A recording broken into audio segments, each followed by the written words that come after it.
ادب المفرد پڑھی تھی اس وقت یہ دعا یاد کی تھی تو آج تک ایسے ہی روٹین میں پڑھتے گئے اللہم انی اسألک الرضا بعد القضاء۔ آج پتہ چلا کہ میرا نبی ہمیں کیا سکھا گیا ہے کہ جب اللہ کی طرف سے کوئی سخت فیصلے آئیں تو یہ مانگو اے اللہ اپنی تقدیر پہ مجھے راضی کر دے، اپنی تقدیر پہ مجھے، یہ نبی مانگ رہا ہے، نبی یا اللہ اپنی تقدیر پہ مجھے راضی کر دے۔ اور وہ مسجد کے امام نے، ہم چھوٹے چھوٹے تھے، ہمیں نہیں پتا تھا، اللہ ہمارے ماں باپ کو جزا دے۔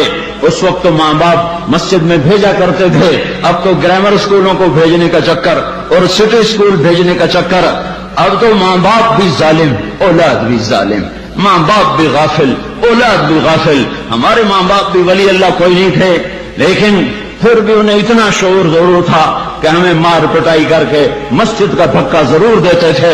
وہ بوڑھے امام نے ایمان کے لفظ یاد کروائے تھے، آمنت باللہ وملائکتہ وکتبہ ورسلہ والقدر خیرہ وشرہ من اللہ تعالی والبعث بعد الموت والقدر خیرہ وشرہ۔ میں ایمان لایا اللہ تجھ پر، تیرے فرشتوں پر، تیری کتابوں پر، تیرے رسولوں پر، تیری آخرت پر، اور ایمان لایا میں تیری تقدیر پر، اچھی بھی ہے تو تیری طرف سے اور مصیبت بھی ہے تو تیری طرف سے۔ جب لوگ زنا کرتے ہیں بے باکی اور دلیری کے ساتھ، اور جب لوگ شراب پیتے ہیں محفلیں سجا کر، اور جب لوگ موسیقی کی محفلیں سرعام سجاتے ہیں، ناچنے والی گھنگرو باندھے ناچ رہی ہے اور دیکھنے والے بھی مسلمان، نچانے والے بھی مسلمان، ناچنے والے بھی مسلمان، شراب پینے والے بھی مسلمان، پلانے والے بھی مسلمان، بنانے والے بھی مسلمان، بیچنے والے بھی مسلمان۔ جب یہ تین کام دھرتی پر ہوتے ہیں، جب زنا ہوتا ہے بے حیائی جھٹائی کے ساتھ، جب شراب چلتی ہے سر عام، جب موسیقی کی محفلیں جگہ جگہ لگتی ہیں، تو میرے اللہ کو آسمان پہ غیرت آتی ہے اور وہ فرماتا ہے زمین کو جھنجھوڑ دو، زمین کو ہلا دو، زمین کو ہلا دو، جہاں سے مرضی اب ہلا دے۔ یہ اس کا اپنا نظام ہے۔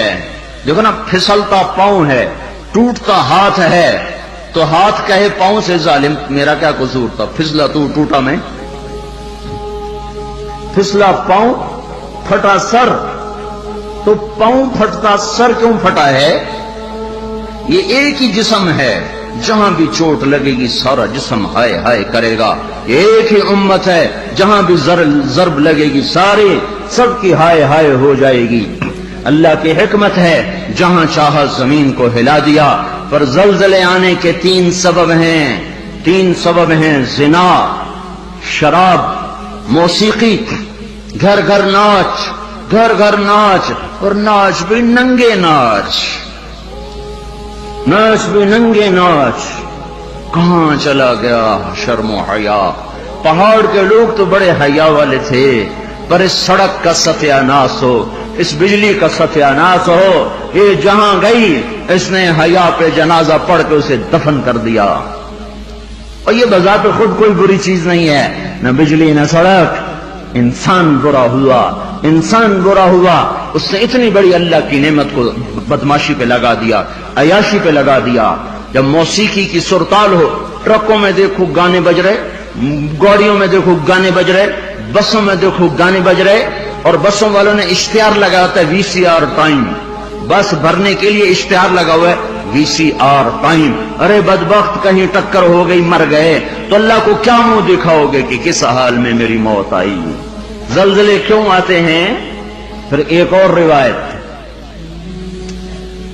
ترمذی شریف کی روایت، علی رضی اللہ تعالیٰ عنہ بھی روایت فرماتے ہیں، ابو ہریرہ بھی روایت فرماتے ہیں، اذا اتخذ الفیء، اللہ کے محبوب صلی اللہ علیہ وسلم نے ارشاد فرمایا، اذا اتخذ الفیء دولا والامانة مغنما والزکاة مغرما وتعلم لغیر الدین وأتاع الرجل زوجته وعق أمه وأدنى صديقه وأقصى أباه وساد القبيلة فاسقهم وكان رئيس القوم أرذلهم وأكرم الرجل مخافة شره وظهرت القينات والمعازف وارتفعت الأصوات في المساجد وشربت الخمور وفي رواية ولبس الحرير ولعن آخر هذه الأمة أولها فليرتقبوا عند ذلك ريحا حمراء وزلزلة وخسفا ومسخا وقذفا وآيات متتابعات نظام بال قطع سلكه فتتتابع.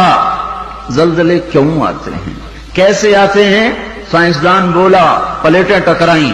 کیوں آتے ہیں؟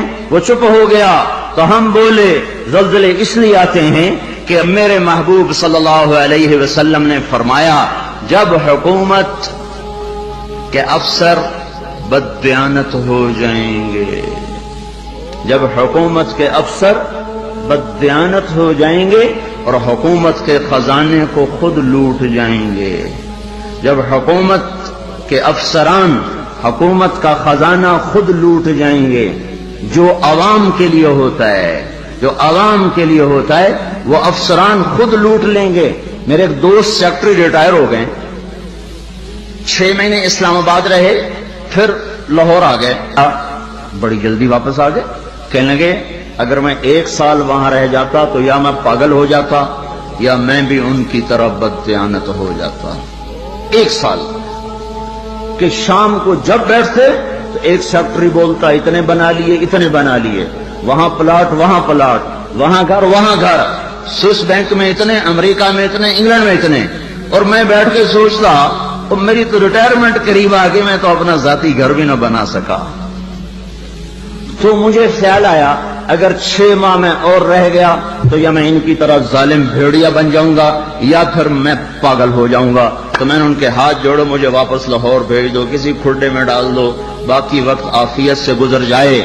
یہ صرف سیکٹری کی بات نہیں، سپاہی سے لے کر سیکٹری تک، ایک کلرک سے لے کر جج تک اور وزیر تک سب ایک لائن لگی ہوئی ہے. اذا اتخذ الفیء دولا، جب حکومت کے لوگ حکومت کا خزانہ خود کھانا شروع کر دیں گے. والامانۃ مغنما، صرف حکومت والوں کی بات نہیں ہے، عوام کیسے ہوں گے؟ عوام بھی بددیانت ہو جائیں گے، عوام بھی بددیانت ہو جائیں گے اور خیانت کرنا ہنر سمجھا جائے گا، دھوکہ دینا ہنر سمجھا جائے گا، فراڈ کرنا ہنر سمجھا جائے گا اور اگلے کی جب کاٹ لینا ہنر سمجھا جائے گا اور امانت کو ہڑپ کر جائیں گے، امانتیں کھا جائیں گے. والامانۃ مغنما والزکاۃ مغرما، اور کیا ہوگا؟ مالدار لوگ بخیل ہو جائیں گے، زکات دینا چھوڑ دیں گے. اور کیا ہوگا؟ وتعلم لغیر الدین، علماء کے قدم بھی اللہ کی بجائے مخلوق کی طرف اٹھنا شروع ہو جائیں گے اور دین کا علم بھی آخرت کی بجائے دنیا کے لیے طلب کیا جائے گا. اور کیا ہوگا؟ وصاد القبیلۃ فاسقہم، قبیلے کی سرداریاں فاسقوں کو ملیں گی، ظالموں کو ملیں گی، جباروں کو ملیں گی، بدماشوں کو ملیں گی. دیکھتے نہیں ہو الیکشن میں کیا ہوا ہے، کیسے کیسے لوگوں کو چنا گیا ہے، کیسے کیسے لوگوں کو خریدا گیا ہے. یہ تو ساری دھرتی میں زلزلہ آنا چاہیے تھا. شکر ہے مالک کا کہ کسی ایک طرف اس نے زمین کو ہلا کر سب سے کہا توبہ کرو. اور کیا ہوگا؟ وَكَانَ رَئِيسُ الْقَوْمِ أَرْذَلَهُمْ، حکومت نکمے ترین انسانوں کے ہاتھ میں ہوگی، جن کے سینوں سے دل نکل کر پتھر فٹ ہوں گے، جنہیں انسانیت کے غم اور درد سے کوئی سروکار نہ ہوگا، انہیں صرف اپنا پیٹ نظر آئے گا. ان بدبختوں کو اور کچھ نظر نہ آئے گا.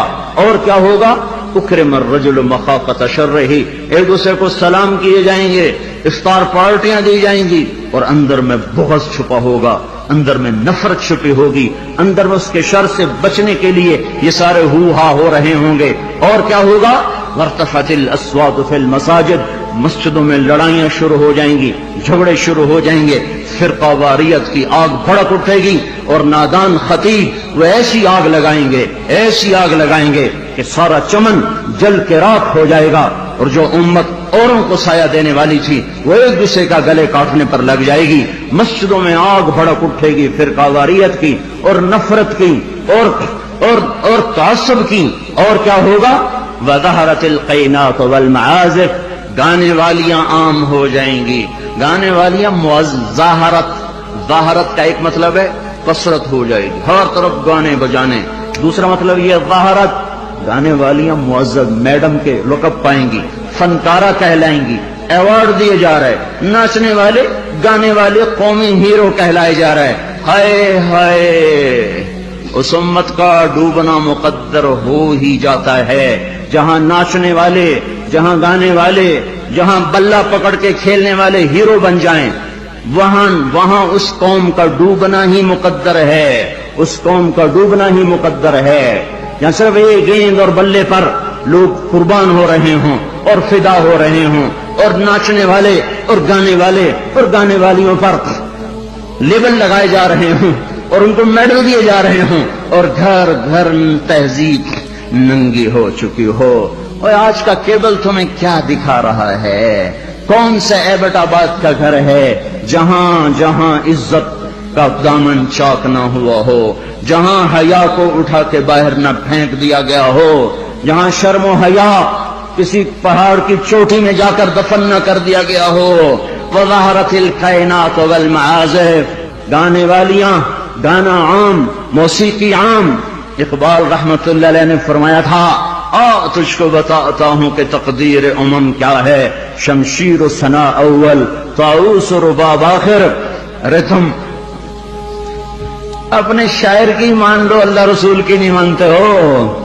اقبال مرحوم نے کہا تھا، تمہیں قوموں کی تقدیر بتاؤں، قوموں کی تقدیر بتاؤں، عروج و زوال کی داستان بتاؤں. واقعی حکیم شخص، واقعی اللہ نے حکمت سے بھر دیا تو شخص ہو. ایک شعر میں ساری دنیا کی تاریخ بتا دی. تو تمہیں قوموں کی تاریخ بتاؤں جب قومیں ابھرتی ہیں اور عزت کی سیڑھیوں پر چڑھتی ہیں اور اقتدار کے ممبر کو وہ مزین کرتی ہیں، تو ان کا نغمہ تیروں کی سنسناہٹ، تلواروں کی جھنکار اور نیزوں کی کھڑکھڑاہٹ، یہ ان کا نغمہ ہوتا ہے. اور جب وہ ذلت کے گڑھوں میں گرتی ہیں، جب وہ پستی کا شکار ہوتی ہیں، اور جب وہ بے حس ہو کر مردہ ہوتی ہیں،